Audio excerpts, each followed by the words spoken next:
All right, talking more about snow in our area. We are obviously seeing that fall, and that's impacting so many people trying to get over the pass right now. So Christopher Nunley tracking the latest on this system that's making quite an impact. Yeah, we've been locked not only here in western Washington, but the entire West Coast is kind of locked in this active weather pattern that has brought a lot of snow, feet of snow, not only to our local mountains, but all the way down into Oregon and extending down into parts of California. And we're seeing yet another weather maker that is continuing to create an uptick not only in that mountain snow, but some of that snow impacting the lowlands. This is that area of low pressure, and it's pretty strong. You can see it's even creating some thunderstorms along the southwest Washington coast, extending all the way down into Oregon.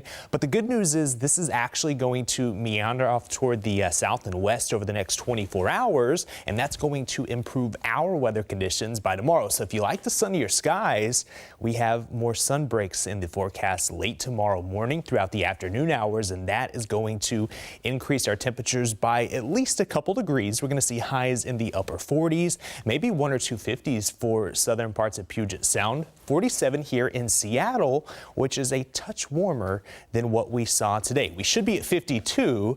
We only hit 45 today, that low of 36, and the average low was 39. So with those cold temperatures, we saw a couple snowflakes around Seattle, and other areas saw accumulating snow near the Hood Canal. Kitsap Peninsula picked up 2 to 6 inches widespread of some of that wet snow overnight into this morning. These are some of the pictures that were sent our way. Seebeck, Shelton, as well as near Lake Cushman, saw 2 to in some cases over 6 inches of snow, especially near Lake Cushman.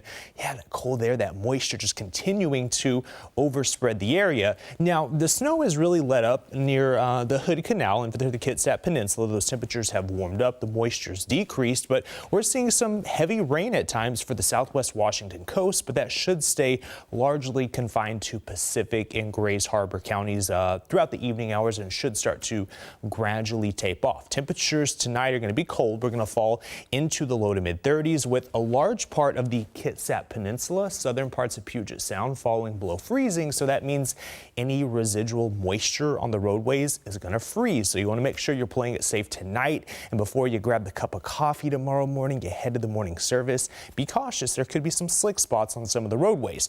East of the Cascades into central parts of Washington, there's a winter weather advisory in effect right now, continuing all the way throughout the day tomorrow for 2 to 5 inches of snow. That does include Ellensburg, Wenatchee, Chelan, as well as working into Leavenworth under that winter weather advisory for some of that snow. And we'll see that uptick in the snow later on tonight into tomorrow morning. This is 4 a.m. You can see all that snow falling, and it could try to sneak into western parts of the Cascade foothills early tomorrow morning. So we'll keep a really close eye on that, but not expecting any accumulations. For my spring lovers, here we go. So we're up to 49 Monday, 50 for our Tuesday. Notice that we see partly sunny skies, and by next weekend, even though we could see a couple showers, I have high temperatures in the 50s almost area wide.